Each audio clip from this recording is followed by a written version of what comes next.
What's the deal? This is C Real. It's your boy Jay Chalk on the block. Welcome to the Night Show podcast. Yo, real quick, guys, please make sure you like, subscribe, comment after the video. We need y'all to run those likes up. We really appreciate it. You know, we're just trying to grow our audience, man, increase our platform. So please, if you stop what you're doing right now, press that like button. All it takes is one click, y'all. We appreciate it, man. Thank you. Definitely. Welcome to episode 5. And boy, do we have a good one for you today. Yes, we do. Today on the Night Show podcast, we have Dr.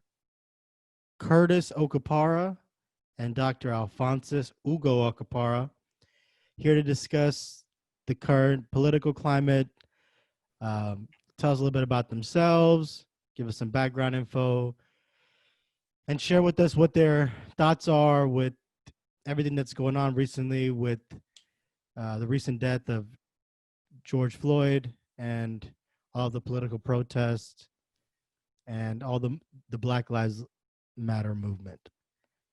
So we just want to let y'all know that Ugo and Cyril and I go back to the 7th grade.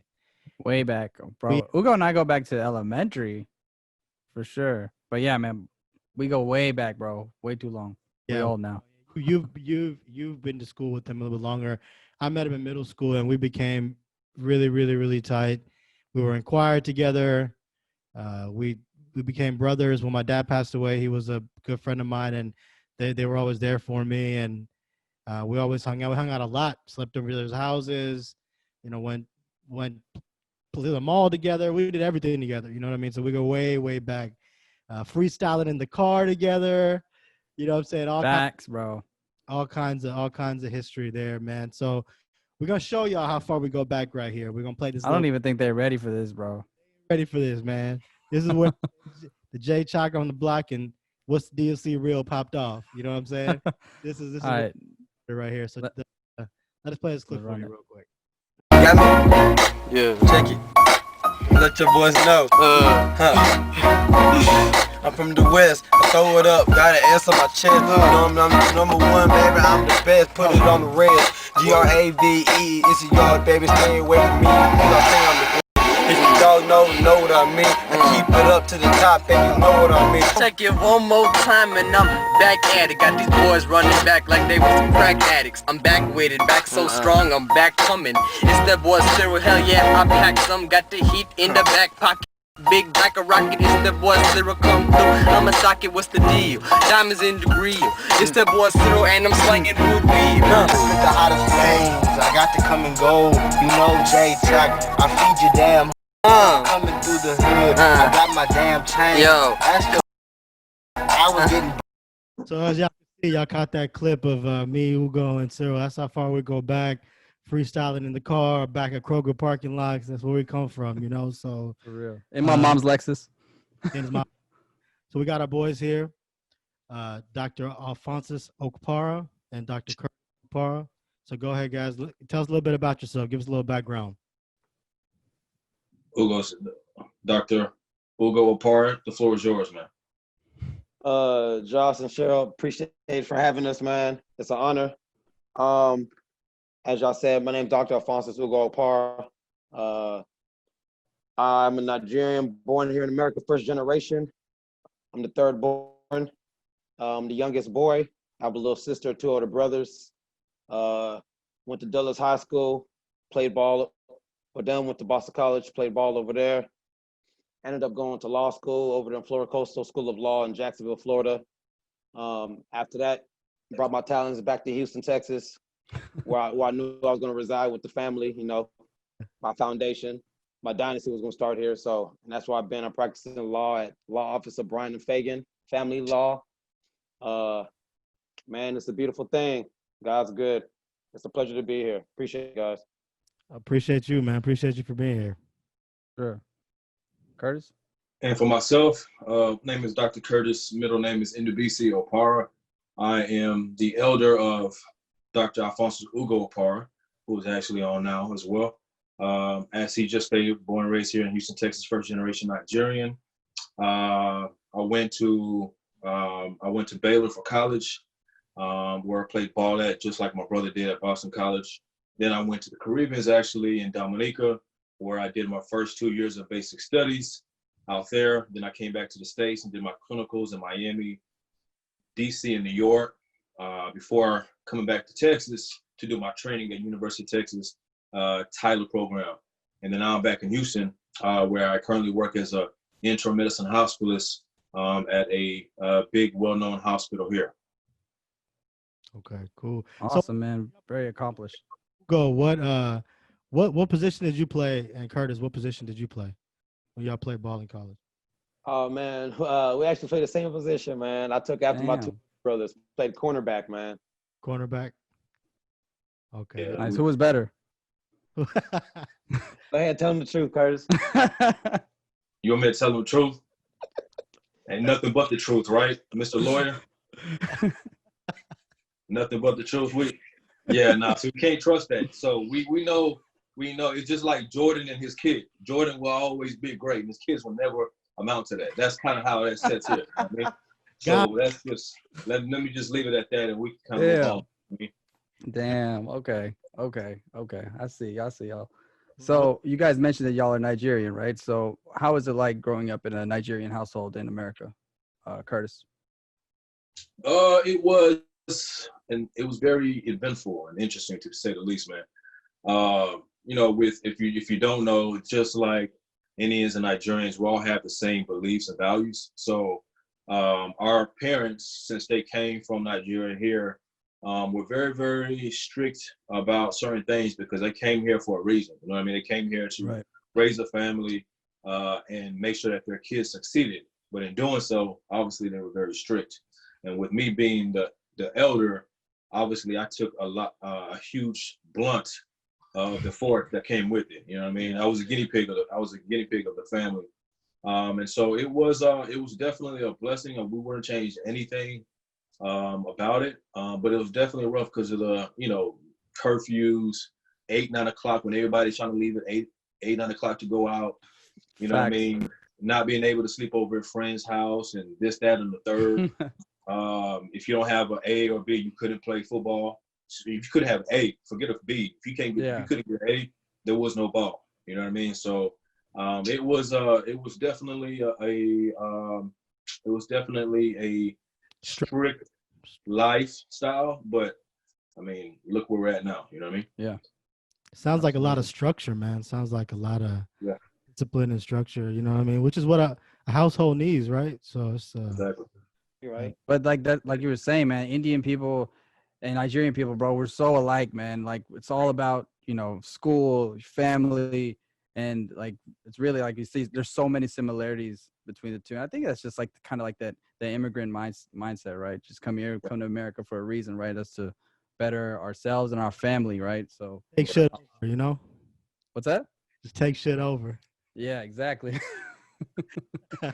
For sure. The American dream, man. How did that impact y'all's like life now? Like, growing up in the Nigerian household.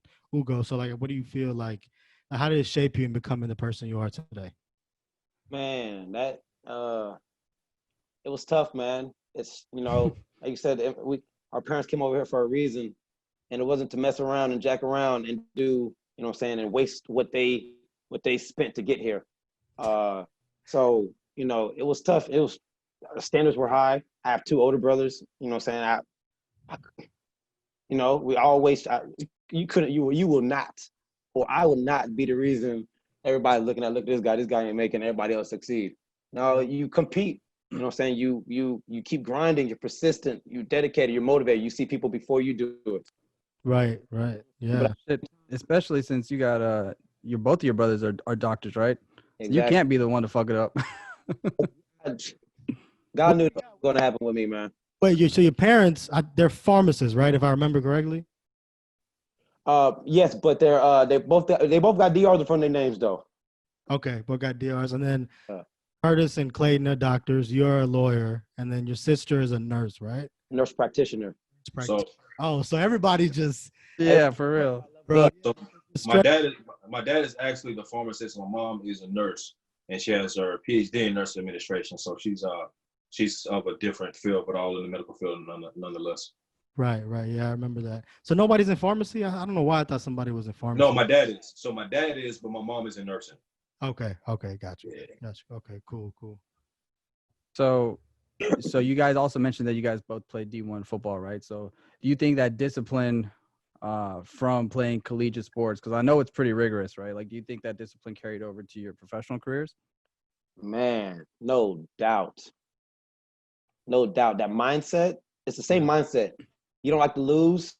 You're competing against other people, especially getting into the position that you're in. I mean, for me, it's a different arena. You know, it's not the football field, it's the courtroom, but still mindset. I don't want to lose against the same guy if I can prepare myself properly and get ahead. Just, you know what I'm saying? So, yeah, man, I'm a dog either way. You know, I'm gonna go get it either way. Losing's not an option. Failing's not an option. So it's the same mentality, man. It's a mind. It's not something you just flip on and off.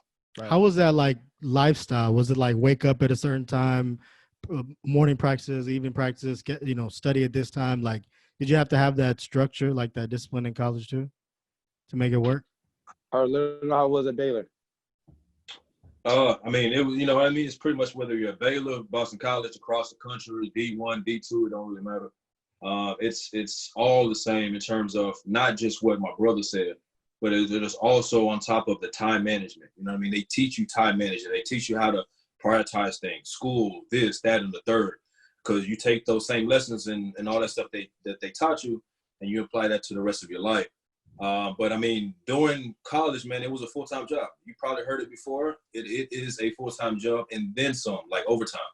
I mean, it's talking about, especially during the spring where you have to get up at 5 o'clock in the morning, go run, go lift. After you do that, you shower, you get home, you put on your clothes for school, go to class like you ain't already tired. You know what I mean? So the shit was crazy. Then after that, after you done with classes, it's not like the day's over with. You got to go back to the field house. You got to go lift. You got to do this. You got to do that. So it's literally a full-time job and then some. So that's why it was huge with regards to time management, because you had to figure out, okay, how can I study in between all this lifting and running beforehand and afterwards? You know what I mean? So it was definitely tough, especially that freshman year, because, in college, whether you're an athlete or not, that freshman year, your freshman year of college is the most important part of college, because from there it can really derail you, or you can take off. You know what I mean? And so when you got that, when you're trying to hone in on how you need to study to pass your classes, you're dealing with this other beast, which was athletics. You know what I mean? So it was definitely one that I hated with a passion. Ooh, can tell you the same. We hated that shit with passion. Really? Oh, wow. Off season and spring training, but when them lights come on, yeah. hey, you don't forget about it. We ready. We ready. You know what I mean? So it was definitely one that I would do again, because it definitely set us up for the long run. For sure, man. And you build that camaraderie because you're around your teammates all day. Yeah. Good days, y'all off campus, away from everybody else. All y'all eat, sleep, breathe, shit football. Period. You don't have time for nothing else. I mean, it's so rigorous, but yeah, that sounds rough. And like they say student athlete, but y'all think student athletes should get paid? Facts. What? Yes. If you take out the revenue that D1 schools bring in, I'm talking about schools fall off the face of the earth. Right. Oh, yeah, I mean, for I sure. think it's they should get paid, but obviously it wouldn't be like unified across the whole team. You know what I mean? Like if you're the quarterback of the team, you're a Heisman finalist or whatever, or we're talking about college basketball. Obviously, people like what's his boy's name from New Orleans, man, from Duke. I'm blanking on. It's been so wild since we've seen sports, bro. Zion. You know what I mean? Like Zion will get paid way more than someone who rides upon 24/7. But right. I think regardless, if you're someone who is making a shitload of money like Zion, or you're on the bench, you should get paid regardless, because again, that's a full-time job that we're doing. You know what I mean? Oh yeah. Especially at Duke, bro. Like that basketball team is everything Duke got. Well, I mean, besides like a bomb ass education, but man, sure, man. Duke basketball probably brings them in most of their money, right? They're probably all Facts. Yeah. Facts. most of their Facts. wow. So strip that revenue completely away. Then what? Yeah. It's nothing, man. I'm curious how much funding they're gonna have to build in new buildings for science and arts and whatnot. Yeah. And then Vegas makes money off them too, man. You know, Facts. they could Oh, hell gamble yeah. college. Facts. I mean, it runs deep, man. It runs deep, Right. man. I mean, and they're just now cracking the surface about the likeness and similarities with athletes. And man, I wrote a paper about that, man, in law school. Like, that's they for sure, man. And people who encourage say people we've been through it, like, no, man, like it's. I mean, they fans be out there looking for you to play.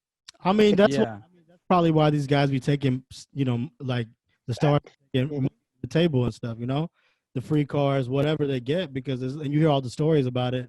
It's probably because, you know, I mean, it's been happening, bro. It's not new. I mean, that's probably forever. You know what I'm saying? Right. And it's gonna happen. And it's gonna happen though, because if you haven't, I don't know if you've heard the recent news, but like Cali's on the verge of making that happen in their state. So if they make that happen, you can't stop them from doing so. And other states are going to follow because they know that if players are getting paid in Cali, these recruits are going to go to Cali. Yeah. They want they want the funds, they want the bread.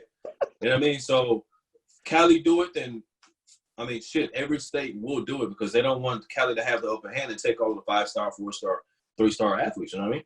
Yeah. For sure. Now, and we also see like the NBA, they have this own program where you could skip college, right, and then get a bag immediately. Yep. And $500K.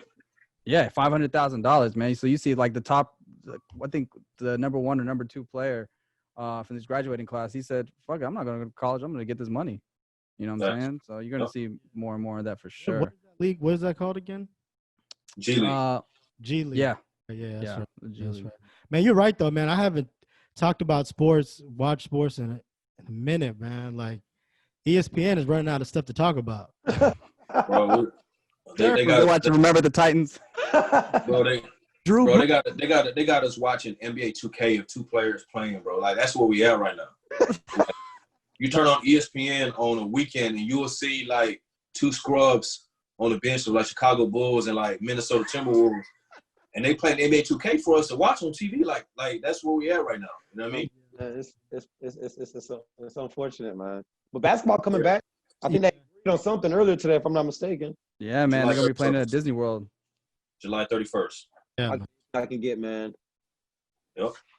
This whole Drew Brees thing gave them a lot of ammo. They got a good couple of days worth of work. You know what I'm saying? You know, Stephen A. Smith couldn't wait to talk about Drew Brees. And shit. So how tone deaf can you be, man? Yeah. It's crazy. How oblivious are you? You just Right. don't do nothing, bro. You just don't get it. It's For crazy. sure. Man, It's well, crazy. that being said, with the Drew Brees thing coming to mind, you know, like with the current social media, like the way everything is being broadcasted, and you know, with the social climate the way it is, the George Floyd death, RIP George Floyd. How do you guys feel about everything that's been going on, the activism, the protests, the overall response to this event that happened a couple of days or a week ago, something like that? Man, that's tough, man. What I appreciate first and foremost was, what was it, a couple of days ago when they as you go on Instagram, you scrolling on the timeline, it's all blacked out. Yep. I'm talking blacked out. I'm no kidding. I was like, okay, I like that unity. I like the peaceful protesting. I mean, is it enough? I'm not sure. But I also don't appreciate the looting, the stealing. Like that's just reiterating what they think of us or think we're about. Like the violent, like, I know peaceful doesn't feel like they're not hearing you, but I mean, I get it, man, but it's sticky, man. It's tough seeing these videos. Gives me the goosebumps of just blatant murder. And the only reason why it's not is because of the mens rea, man, when it comes to criminal law and the state of the mind of going into the crime itself. Man, just because he didn't, man, it's tough, man. It's tough. And it's been going on for too long anyways. And the only reason now is just social media. Everybody's got a camera. Everybody's got Yeah. an iPhone. 12, 13, 11, 9-year-olds. Yeah. My niece 8. She be hitting me up with TikTok. I'm like, so so everything gets caught on camera, man. It's just you can't unsee it. Yeah. And look at us. I mean, we're successful. It's crazy that it took this long, man, for something like this to happen. You know what I'm saying? But I'm And I it's think bad. it's a good thing, man. Like it's aside from the looting, you know, the peaceful protests have been real impactful, you know, but the looting in like areas that are not corporate owned and, you know, murdering. I saw a grandfather get murdered the other day in cold blood. I don't know if y'all saw that. Yeah. There's a police officer trying to protect the pawn shop. And the dudes were looting the pawn shop, and over a TV, they shot him and killed him. He's an ex-police officer. He's like 70 years old or something. Just Saw that, yeah. for a reason, you know? And Fucked up. that's crazy, man. Crazy stuff going on. So that stuff is taking lives and people getting hurt. You know, it's not, you know, and then some of these businesses they're looting, man, are small businesses owned by minorities. You know? Right. So it's like, what are you really doing here? You know what I'm saying? Y'all trying to just get some free stuff, or y'all really for the cause? You know what I mean? And I mean, you're in there stealing. Like, I'm sorry, your mind is not in the right place. You're you're thinking about the wrong thing if you're out there looting. I'm sorry. Yeah, because So- the peaceful protest is a beautiful thing, you know. That's a beautiful thing for Oh, sure. for sure. I Beautiful think Houston's done a really good job with their protests, man. Yeah. It's like it's been pretty civil.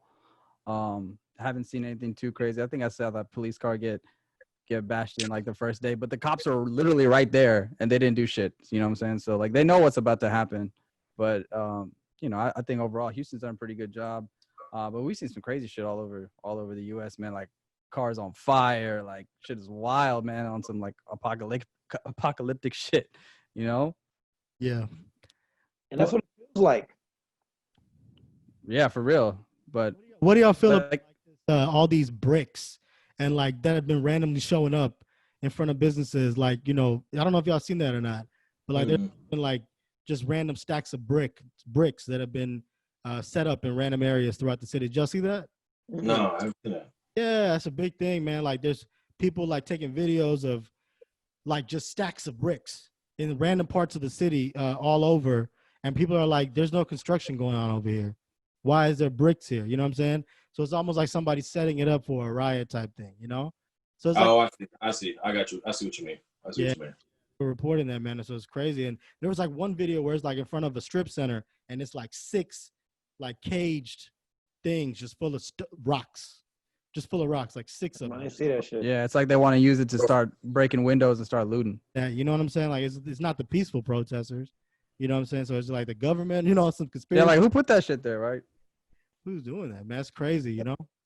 And it goes to show you how powerful the media is, because if you watch it, even with the looting and rioting, and yes, you see African Americans and all that, but you see a lot of other races. You know Hell what I mean? yeah. Just like in Dallas, there were at the gallery at Dallas, they broke into the LV store, and I actually saw a video of LV people coming out of the LV store, and it was Caucasians. Yep. You know what I mean? But what they're going to blast on media outlets, the ones that really want to get the juice flowing for people, is they're going to say, "Oh, this is African American," but it's in actuality, it's every single race getting in the middle. Everybody. You know what I mean? And not just that. When you talk about the bricks and rocks, it makes sense now, because there's been videos of where there would be white groups of people giving blacks rocks, stones, bricks, trying to push them over the top to go ahead and do those things, to do all the looting. Like, those are videos out there. So they're not going to show, just because we have phones now, that's why we're catching these people doing that, keep giving these rocks and stones. But if they weren't catching these videos, it would be another race giving an African-American brick and stones, and they're breaking. No, it was just African Americans that were doing that. So that makes sense with what you're saying, because these videos are now, it all makes sense with all the videos that you're seeing of different races all in it together. And we're all doing this for the greater good.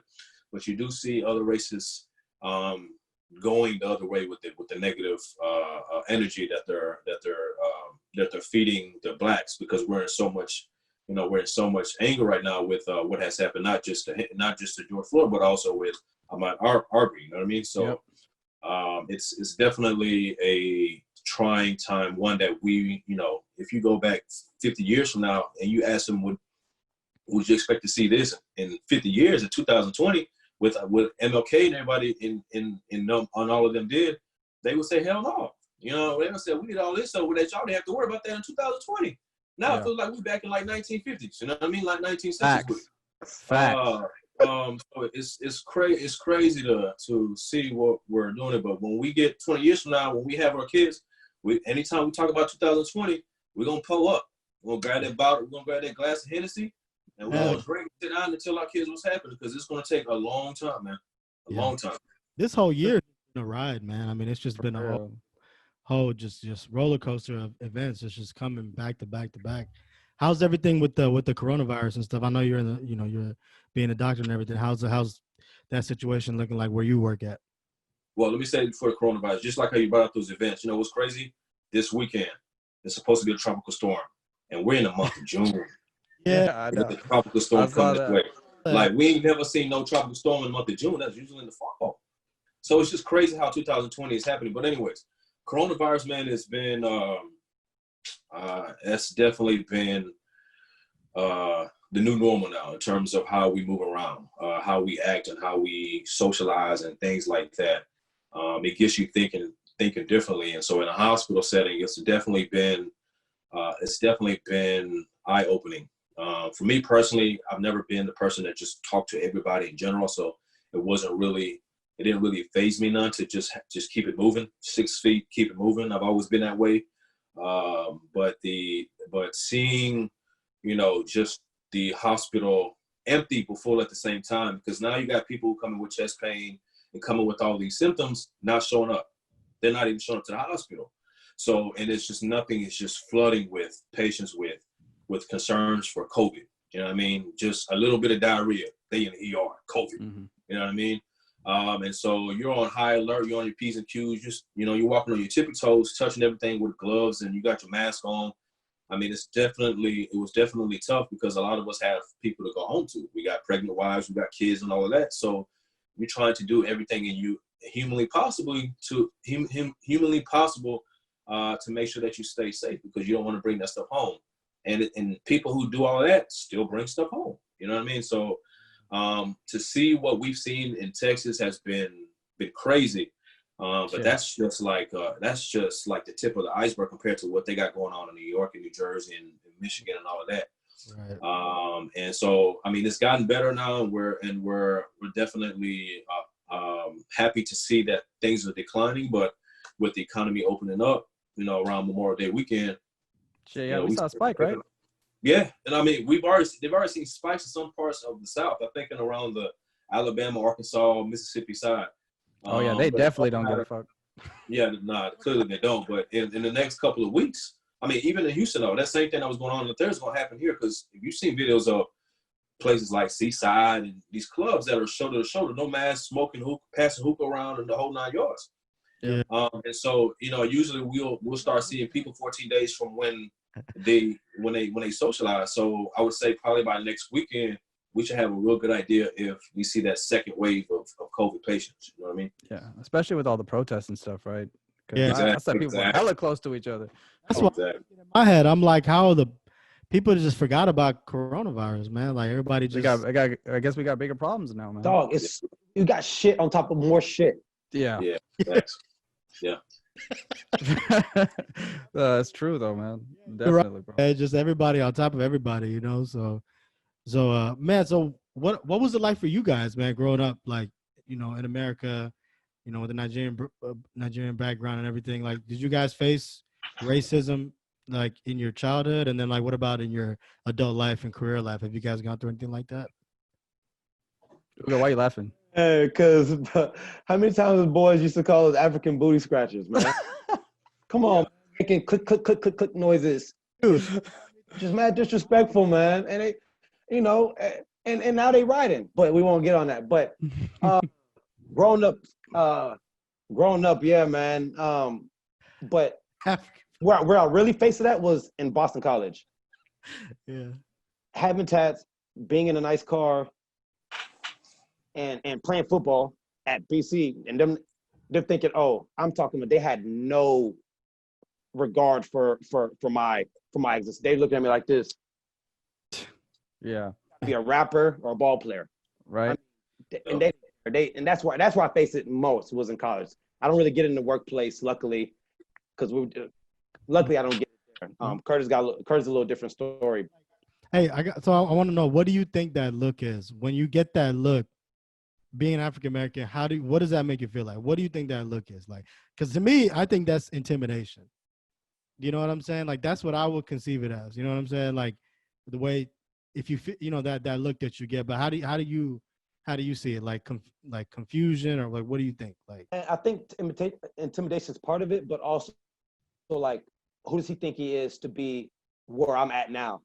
Like, he needs to stay below me and stay in stay a second tier, third tier citizen. Like, Fucked up.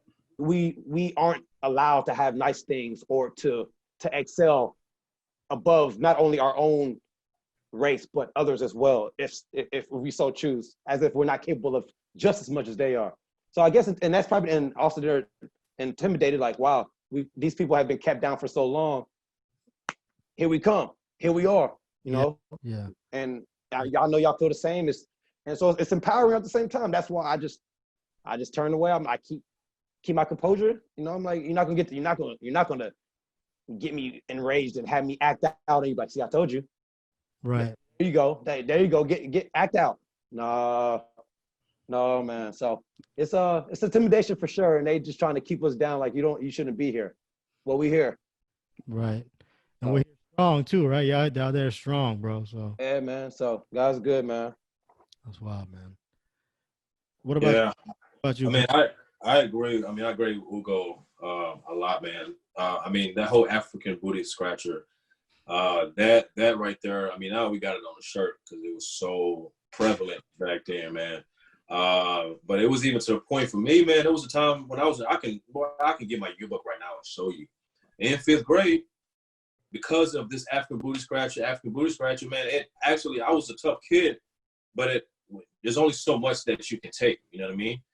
Before it really starts to affect you. So, I mean, in my yearbook, bro, next to my name, like, I scratched out my middle name.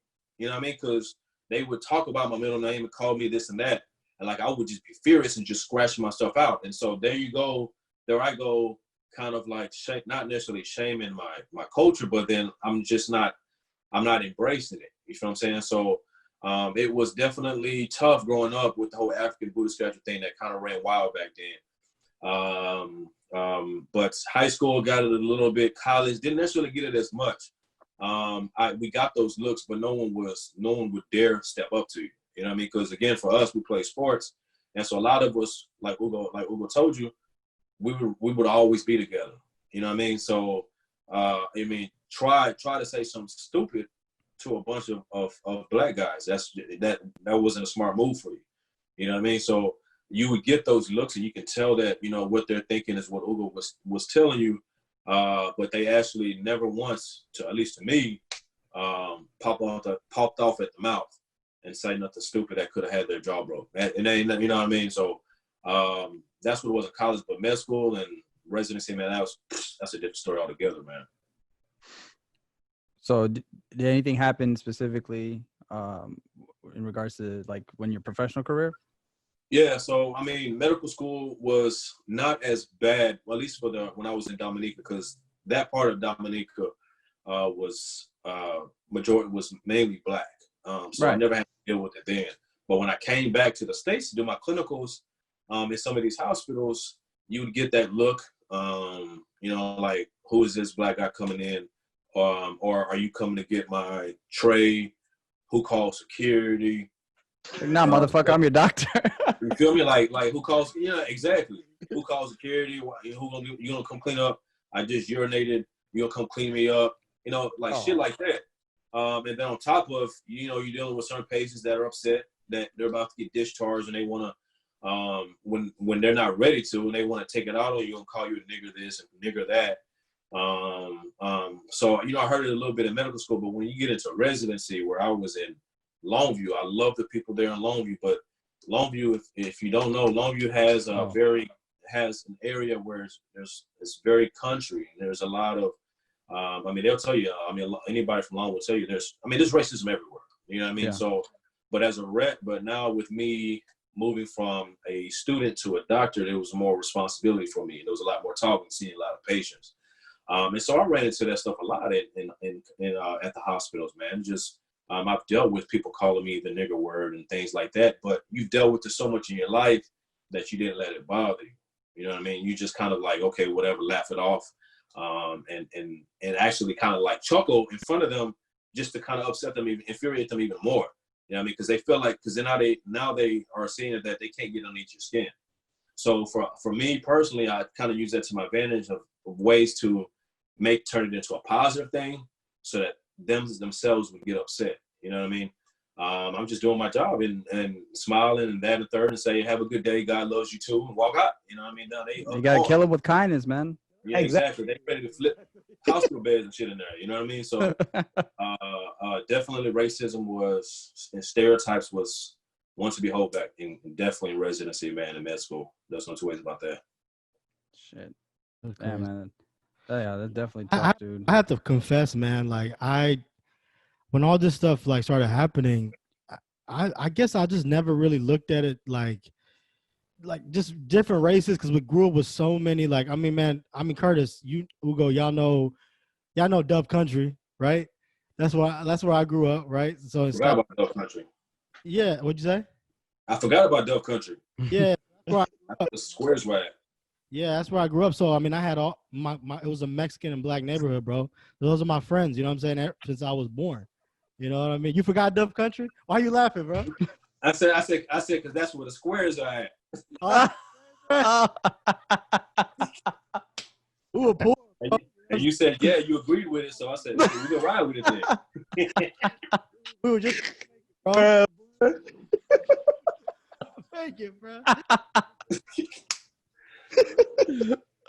No, the reason I brought that up is because like I just think I've been so like blind that like the fact that you're telling me that you went through racism in college in this day and age is just crazy to me. You know what I'm saying? Like the fact that shit even exists today.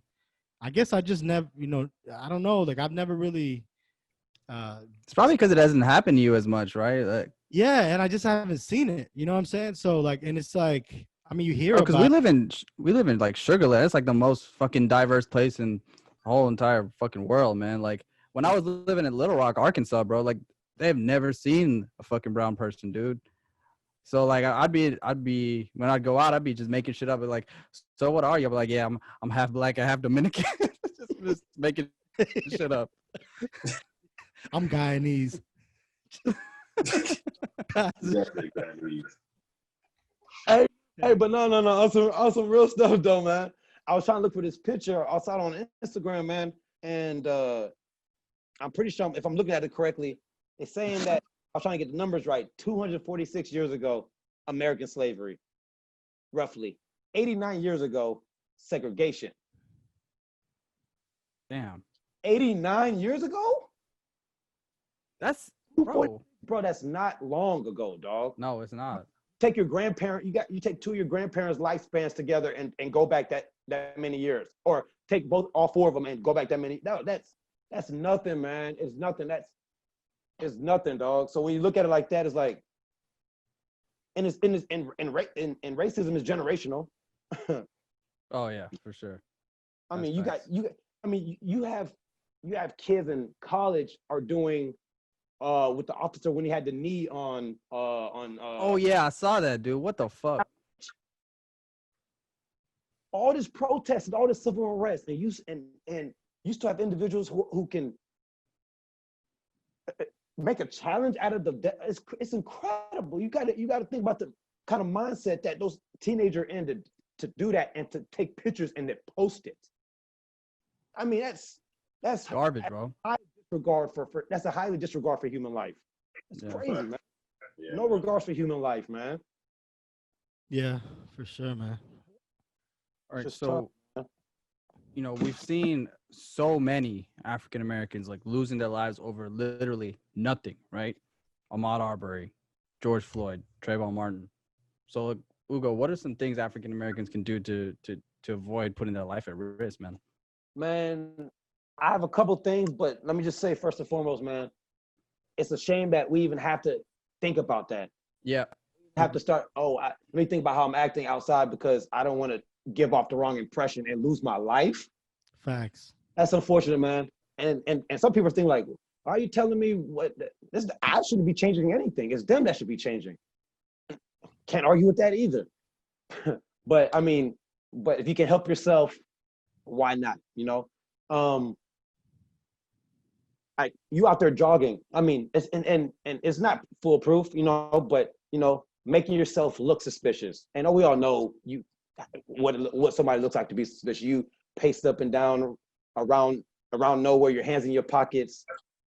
Just you know what to look like of being suspicious. Don't give them any reason to come up to you, because if they do, because you look reasonably suspicious, and that's the term, reasonably suspicious. That's a very low threshold. Very low threshold. They can approach you, and now they're patting you down, see what you got in your pockets. You cannot be doing anything and have something, and now you're here. You go. You know, so that they can pull you. I mean, my brother could be leaving the gym with the tank top on, headphones around his neck, blasting Meek Mills, with the windows down, you know, in his Bentley, and the cops pull him over for an ulterior reason, something that you won't know unless you're in their head. But they just pull him over because I'm gonna get in his ass. I'm gonna see if I can get him to act out. I'm gonna see if I can get him to give me a reason, you know. When last time I got pulled over, I'm calling somebody, so they on speaker, hands up. I'm talking politely. I'm letting them know before I do something. I'm telling them, can I do it? All right, I'm about to do it. I mean, it's so unfortunate, man, that you can do all of that and still not work out. Yeah. Just because of that's just the life we live in, man. And there's only so much you can do when you have people. And I don't even call them out by name, but you have the officers from Minnesota who are clearly intent on not giving a damn. Right. You had the guy's knee on the neck. You had that Asian standing there as if like, go ahead, man. Yep. Like what? It's crazy. So really, you can do all you can, but at the end of the day, if they want to get you, they're gonna find some reason to get you. Exactly. You know? And I hear everybody wanted to get it, push it to murder, man. But it's that mind state, man. It's that premeditated and deliberate. You going into that arrest knowing I'm going to take this guy's life, and that's a high threshold to hit. But I mean, it's tough, man. It's being peaceful doesn't feel like it's enough, you know, because they just roll off your back. But so let me ask you this: do you think if there wasn't video footage of George Floyd's death, do you think that we would get the same kind of reaction nationwide? No, man, because it's like I was saying earlier, you can't unsee that, man. He's literally losing his life, excuse me, underneath the knee of this officer who's trained to save lives, but yet he's literally gradually taking one, not even a quick action. It's gradually taking his life. He can't breathe. And then you have the mayor of Minnesota saying, if he couldn't, clearly he can breathe. He was talking. Trash. What? You got people, trash. And once again, it's generational. I mean, you speaking like that from a place of power. Why wouldn't others who want to be where you are, who look up to you, follow the same thing? I was watching, I don't know if y'all seen the movie 42, Jackie Robinson. I haven't seen it yet. Oh, I haven't seen it all. Check it out, man. It's a real good movie, man. It's he had this long story. He had this son who was looking up to his dad, and the dad was calling Jackie Robinson a nigger, and he was looking at his dad like, "What are you calling this guy?" And after a couple seconds, he takes right after his dad and starts calling Jackie Robinson a nigger, like, right. And it's going to trickle down, and that residual effect is disgusting, man. Yeah, man. That's sure. Yes, I mean it's a tough space, right? Because it's like, you know, it's like almost like, why do you have to go through that when you do, like, that feeling, you know, that emotion, you know, everything when you get pulled over. Like the fact that you just told me that you put your hands up, like that's crazy. Because I know you, bro. I know you my whole life. Like there would be no reason for you for a police officer to have to ask you to put your hands up. Exactly. And like, 'cause you're a good dude, you know what I'm saying? So it's just crazy that, you know, people have to deal with that, like, just because, you know what I mean? Like, just that concept of it just doesn't ring. It doesn't make sense to me in 2020, bro. 2020. 20, man. Like, it's wild, bro. Yeah, we thought the vision was gonna be very clear going into this year, man. And it is clearly 2020 is not 2020, bro. No, not at all.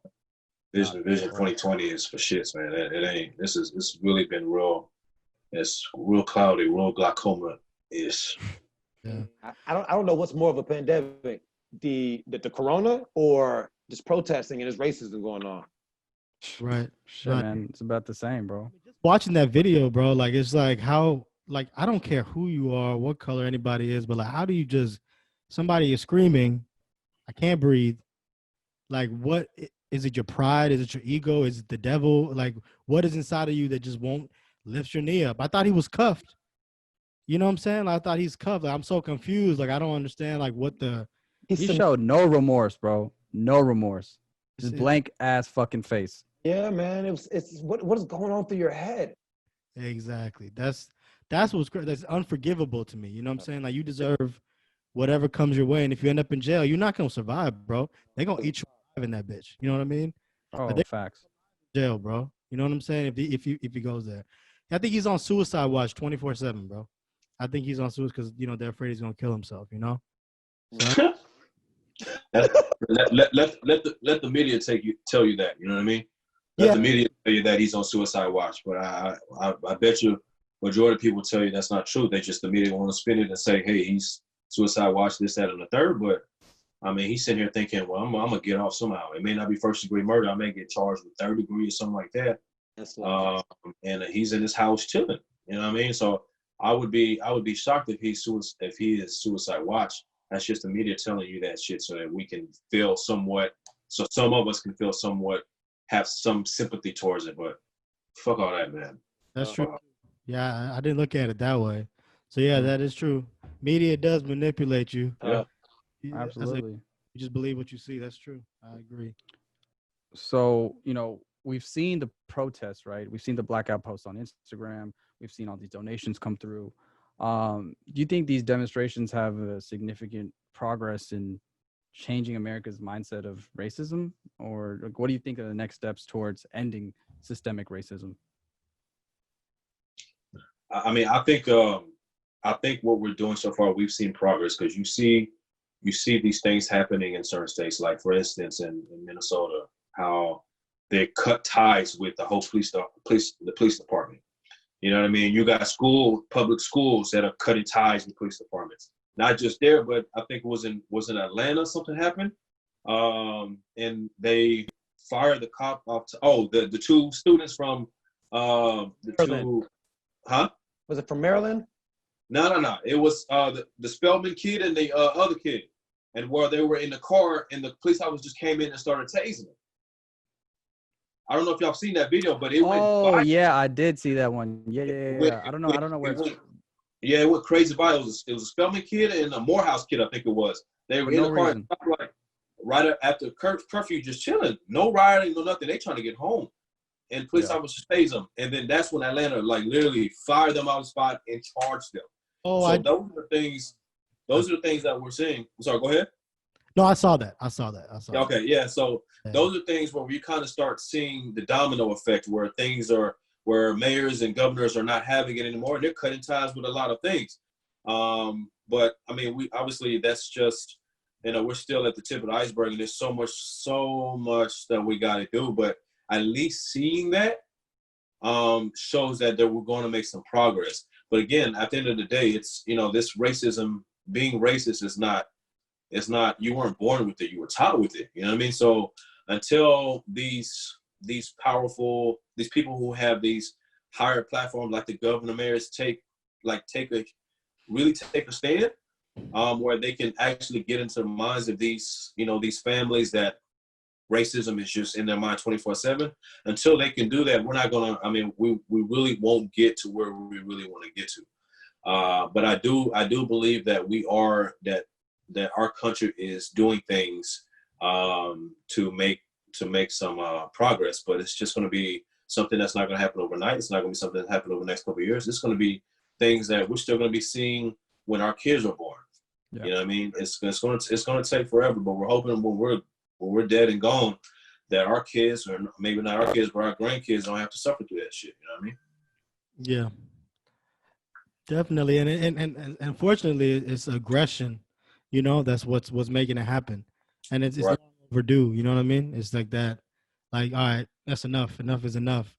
Like, we're gonna see how serious we are, type stuff. You know, that's how America was taken, right? America was taken with aggression. Yeah. You know what I'm saying? When they came here, so it's time for y'all to take it back. You know? Yeah, I mean, we seen Trayvon Martin, we seen all of these things. We would, there would be some rioting and localized spots here and there, but when the Ahmaud Arbery thing happened, that was like the lighter to the firecracker. Yeah. And then when this new age lynching that they did, where everybody saw that, and no one can say, hey, he had his hands in his pockets, or blame this or blame that. We all saw that he was defenseless and he literally had his knee on his neck. Bro, it's just that right there was the firecracker that just set everything off. And then we already just dealing with the coronavirus, so everybody's just been like, exactly, it's compounding, right? Edge. Everybody's been on the edge. So that Ahmaud Arbery was fire lighter. I mean, was the lighter. That George Floyd thing, man, was boom, kaboom, man. Yeah. Yeah. I don't think I've ever seen so many people kind of protest and demonstrate, like, in my lifetime at least, over a death of an African American man. And it was it's kind of crazy because you go to these protests, dude, it's not just black people, it's fucking everybody, bro. It's everybody out there, man. This really affected a lot of people globally. Right. And you see not just US, man, like around the world, bro. Y'all saw demonstrations in France, Amsterdam, like, right. It's crazy. But again, it's not even just that one death. You know what I mean? We just saw Ahmaud Arbery get killed in broad daylight. Exactly, yeah. People had a motive. If it was just that, people were still outraged with that. We saw that. People were outraged and people were rioting, not even rioting, they were protesting and all of that. But it was just in little pockets. Mm-hmm. And then boom, right after that, then we have this death. So it was just a chain of events that occurred. But if it was just Ahmaud Arbery, I don't think we would see what we saw right now, where all 50 states, where people, states like Wyoming and North Dakota and South Dakota that have some black people, and obviously, we love white people and they love us back, but we would not have seen that if it was just Ahmaud Arbery, period. No, for sure. No doubt about that. It was the process, how long it like he was gradually killing him underneath his knee when there was absolutely it was murder. I mean, if the things like that, like you say, is never, racism is never going to end. It's maybe continue to be minimalized, but it will never obviously go away completely, obviously. But I mean, you kill. I mean that they need to be able to change the law on certain things. Like, even if he didn't think he was gonna kill him when he pressed his knee up against his neck, there's nobody gonna believe that he did that his mind state didn't change. I'm gonna kill this guy. Right. What's your other reason for not letting go? Letting up? There's no reason why you didn't let up other than I feel like I can get away with this, and so I'm going. So I will. My partner got me. He's looking at me. He don't care. Yeah. So that's tough, man. It's like that. Yeah.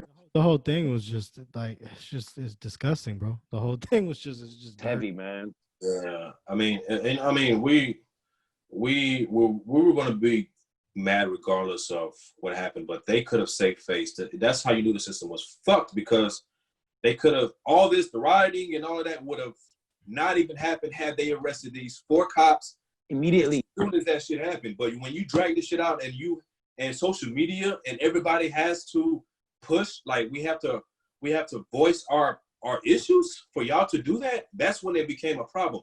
But had they made those arrests that same freaking day, people would be protesting and all that because of, police brutality and all of that, but we would not have seen the extent that we have seen so far had they arrested people on day freaking 1, man. For sure. No, 1,000% accurate. Right. No, definitely, man. 1,000% accurate. That's facts right there, man. That's facts. So, yeah, man. So I got a question to ask y'all. So y'all grew up in Sugarland like we did. So y'all probably had a lot of different cultures around you, and I'm sure y'all had friends that were not just black, but whatever, right? White, Indian, however it was when y'all were growing up. So how was like how was that growing up with different cultures and seeing other cultures kind of appropriate black? Because I mean, I could say that we've done it. I've done it. You know what I'm saying? And not because I was trying to appropriate it. I just thought the shit was cool. You know what I'm saying? So I just what I liked. So I just thought it was dope. And that's just how we grew up. You know what I mean? And it wasn't thinking we're appropriating it. It's more just like, listening to hip hop, investing in hip hop culture, that whole scenario. Like, I don't know if you would call what I did appropriating, but I just, I think people may or may not, I don't know, but it just was a part of who I was growing up. You know what I'm saying? So how do you feel about people like appropriating the hip hop culture, appropriating black culture? And like, do you think that like hip hop culture has played a positive or a negative role, or do you think it plays a role at all, like in the culture? Oh man, yeah, it definitely plays a role, no doubt about that. Because some of those people because some of those individuals dropping that music that people listen to have a voice and people listen to them. So there's a positive and negative, but some music out there, straight up, there's no worth in it as far as you can't take anything from it. It's just about doing drugs and getting fucked up. But obviously you have stuff that's actually motivating or enlightening or something that you can actually take something and apply it to life and make it and be better, not shape your not have some negative mindset of fuck the police. You have to say fuck all the police or things like that. So I think it's really all about your mindset, man, and what you take from the music and the people above you. Like the people above you could push you towards certain kind of music, and obviously that's what you're going to be accustomed to. But I think it's more so what you look at the music, man, and the people around you. And I asked this question, bro, because I look at you because we grew up together. We listened to like the same shit growing up. Yeah. And we Zero. Asshole by nature. Whatever it was, we listened to that. And sometimes the lyrics are not always the most positive, whatever.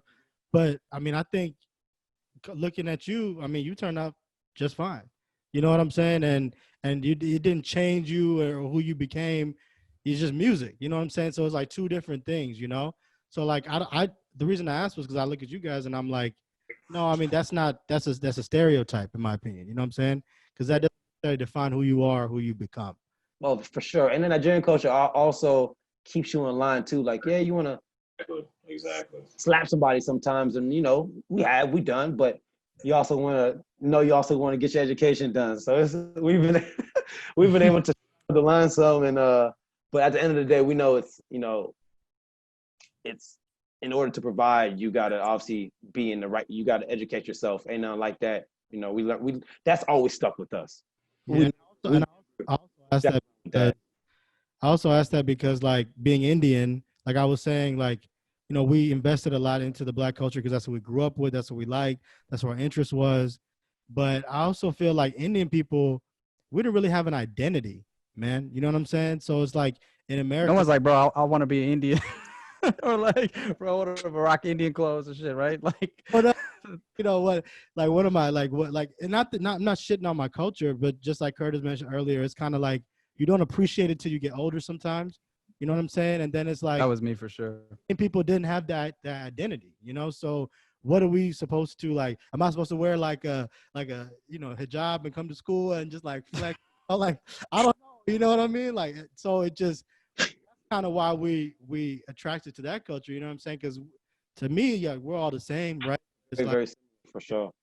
I think that's for us, for Indians, and I think that goes for a lot of Indians, not just us or whatever. You know what I'm saying? It's other people too, but yeah, no, that's a question I've been wanting to ask, man. And then like the other question was, talking about cultures and growing up with other cultures and having friends of outside of the black community. Like, how do y'all feel about the use of the N-word outside of the black community?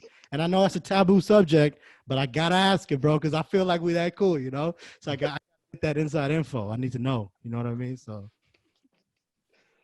Okay, you I can mean, pop first. I think everybody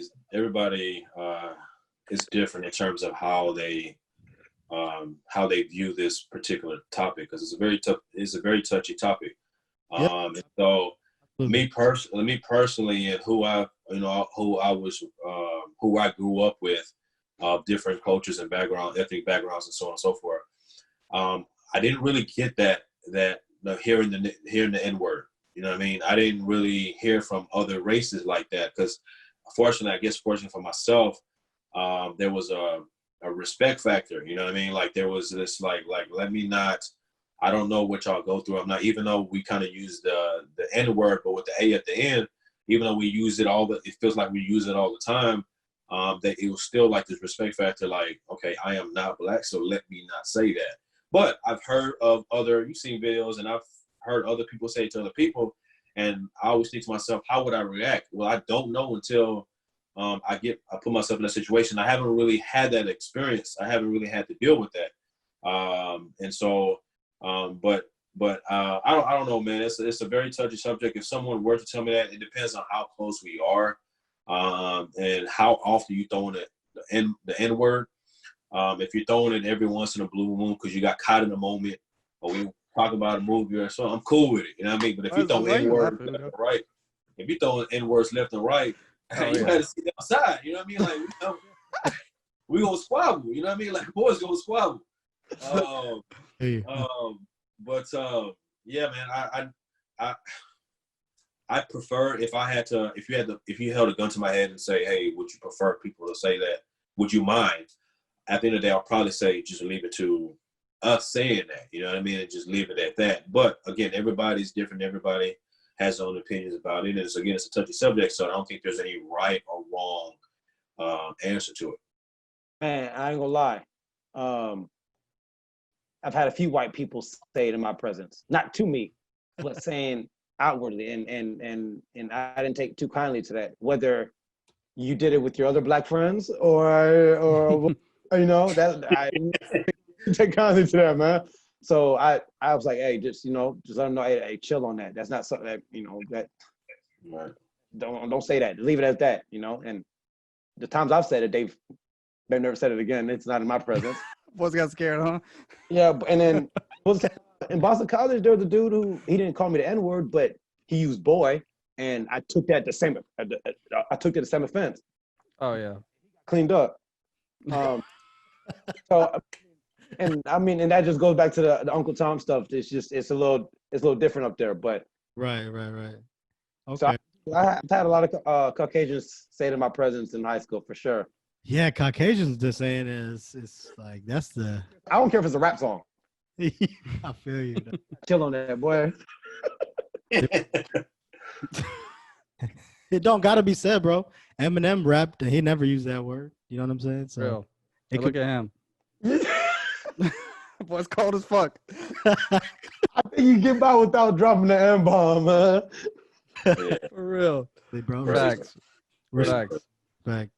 All right, guys. Well, I think it's about that time, man. But before we go, we wanted to do Fast Five.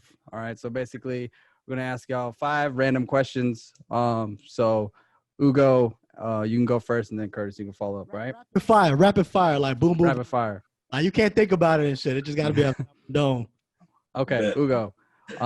Best African artist, R&B, hip hop.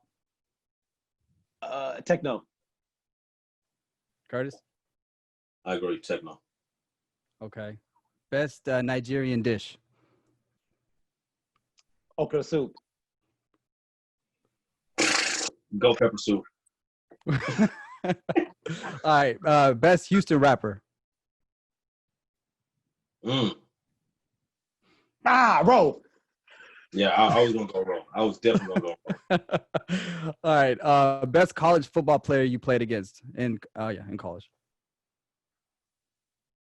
There's got to be in the game. Where else would you play him? Matt Ryan. You play Matt Ryan? Okay. Yeah, that's crazy. Oh shit. Adrian Peterson. Oh, fuck.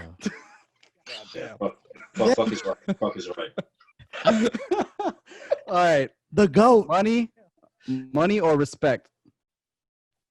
Respect. Respect. Bet. Yeah, definitely. Agreed, man. Agreed. So you guys, I wanted, man. Okay, so he asked you what your favorite Nigerian dish was. I need to know this, man. Like, where can I get the best Nigerian food? Like, where can I get the best Nigerian food? I'm gonna be honest, I've never had Nigerian food, but I want I to. heard jollof rice is fire. And you've been around Ugo for how long? And you still ain't. I mean, what we talking about? Y'all known each other since like middle school, man. You still ain't had a dish, man. Come on, man. Bro. And he ain't put me on nothing, bro. I can't say you gave me an Indian food other than Taco Cabana. You want to take me to Not fucking Indian food. Exactly. He ain't never want to nothing. He always want to take me to Taco Cabana. What was that? Hey, now that I look back, Taco Cabana is trash, bro. Oh, that's why you Garbage, bro. I can't. No, but do y'all have a restaurant y'all go to for Nigerian food? Because I want to try some Nigerian. I'll text it to you. You go to the Safari, the Village, Mama Poot. You go to Trinity. Okay, that's fine. That's cool. We're about to go to all of them this week. What? You know what I'm saying? Yeah, text it to me, man. Because I do. You know, the other food I haven't eaten that I'm surprised that I have not tried is Jamaican food, and that's so popular. You know, I've had jerk chicken before. Wow. You living in the bubble, bro? A loser. What neighborhood you say you live in again? I live in Riverstone. Nah. What was that before neighborhood? Dove Country? We're at Dove Country. That makes sense, man. That makes a lot of sense. Nah, man. We're living in a bubble. Cyril, you've had Jamaican food. Yeah, bro. Yeah, I don't know where. I don't know. I don't remember the name of the restaurant, but I've definitely had jerk chicken. At the very least, I've had that. I've heard of Cool Runnings. I've heard of that spot, Cool Runnings. I've never been there. Wow. Yeah. Wow, Josh. All right, bro. So y'all never had no Indian food though? I've had Indian food, just not from Josh. Oh, okay. Yeah, I've had a lot of Indian food. I've had a lot of, and I love it. I mean, I've actually took the initiative to go into an Indian restaurant. Josh hearing Cool Runnings and things like that, but don't want to step foot in there, man. Take me, bro. Huh? That's what it takes. Nah, take you? What, you intimidated, man? Y'all gotta let me know. No, but yeah, I do need to ask y'all though. I do want to do that. I do want to try it out though. For sure, man. You got to. I gotta make that effort, bro, for sure. Well, man, to close this out, I reached out to Ugo before all this George Floyd stuff happened and everything. And the reason I wanted to have you on this podcast is because I wanted to share a light or shine a light on Black excellence, man. And I've known Ugo. We go back to 7th grade choir. He's been like a brother to me. And, you know, Curtis, if he's a brother to me, you're a brother to me. Right. And, you know, before all this stuff happened, I wanted to let people know, like, hey, you want to know what Black excellence is? Look at the Okpara family. You know, it comes from, you know, hard work, success, discipline. And when I think of Black, I've had conversations with people in my past, man, in my past jobs about racism, this and that. And I've even used you guys as somewhat of an example. You know what I'm saying? So I just wanted to get you guys on here to share your opinion on everything that's going on. I think we got a lot of good info from you guys, and we, you know, everybody here at the Nite Show, which is just me and Cyril. It's like we got a whole team, whole production staff. Everybody at Ace. Want to let y'all know, man, we're with you guys with everything y'all doing. Anything y'all need from us, just we're a text away, a call away, whatever y'all are a part of, just let us know. Donations, whatever. We're with you guys, man. Y'all are our brothers. We love y'all, and we man. You know what I'm saying? So we just want to put that out there on the air, you know? So y'all are our brothers. Thanks, man. Much respect. We appreciate that. We definitely appreciate that. Yeah, most definitely, bro. Yeah, man. Appreciate it, man. Y'all keep doing your thing, man. Keep doing your thing. Absolutely. to be tuned in. Both y'all got y'all thing going. So Yeah. But real quick before we leave, Curtis, I know you got something going on with the YouTube game. You know what I'm saying? So you want to go ahead and plug yourself and let us know what it's about? Yeah, man. I've been for about a couple years, I was procrastinating about starting my YouTube channel because of the things that I've had to endure to get to where I'm at. And so I was, just dragging my feet. And then a couple months ago, finally, like, that light bulb clicked and said, hey, man, just go for it. So I decided to create a YouTube channel, highlighting my life up to this point. The struggles and everything that I had to deal with, whether before college, during college, medical school, residency, and even now, and how my life is outside of medicine. I want to give people an idea, a glimpse of how my life is and life of, some other doctors that may, that have similar, mindsets and views and ways they like to do things. So I just started the channel actually last week, to be quite honest. I got 3 videos up right now. It's the life of Dr. Curtis Dr. Curtis O. And I'm going to be dropping at least 1 or 2 videos a week. It's going to be touching on everything that you can possibly think of. And so I'm very excited to kind of, see how this progresses, and hopefully I can reach a bigger audience and touch the lives of a lot of people who've been reaching out to me on Instagram. Now I feel like I can take my platform to the next level. That's dope. Awesome, man. Yeah, we'll definitely link that in our description for this video, man. And yeah, if you guys haven't seen it, man, it's actually pretty entertaining, bro. Especially all the dances, bro. I love it. I love it. I agree. See but- I see you posted with your grandma in there, Josh. I was like, look at Grandma Choco out there, man. Which one? The one with the basketball players, the one you told me to go out and watch. Yeah. Okay. I was like, yeah, she for sure watch more basketball than I do. Yeah, she knows all the NBA players, bro. She knows all of them, man. You gotta get her some tickets, man, when the season's open back up. We took her, man, but she likes watching it from the couch. I don't blame her. I don't blame her either, bro. That's the best. All the angles, man. Unless you center court, it's not even worth going. You know what I mean? Thanks. The prices, man. What y'all think about the Rockets, man? Y'all think the Rockets gonna do something? James Harden looked like he lost 30 pounds, and Russell Westbrook looked like he found it. Yeah. Oh, really? I haven't seen Russell Westbrook. He looks like that. He got. I mean, he's just going crazy in the gym, bro. Like, going. He got posting all these videos, man. But yeah, James Harden looked like he'd been doing a bunch of blow in fucking in Vegas. But you said it looked like Westbrook took Harden's weight in a bad way. No. I was saying like he's been in the gym, like putting on. Oh, really? So, really? I didn't know that. Yeah, getting big. I mean, he doesn't look like crazy big or anything, but he's just been putting in work. He's been posting videos like every day and stuff. So, yeah, man, I think. He ain't doing shit. Yeah. We ain't doing shit, man. Let's be honest with ourselves, man. This is like preseason right now, man. Everything looks good until the lights come on. In the playoffs, we know what happens, man. The choke master. Yeah. We'll see, bro. We'll see. See though, I think we got some. Hopefully, it's gonna be something different. We got man. It's due, especially as the Astros fucked us. Asterisk, right? Straight, just hey, man, whatever, bro. We still won, though. Fuck it. Facts, man. If you try, you know. Oh shit. Facts.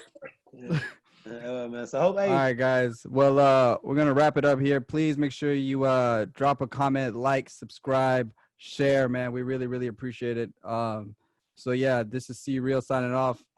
It's your boy. Wait, peace. All right.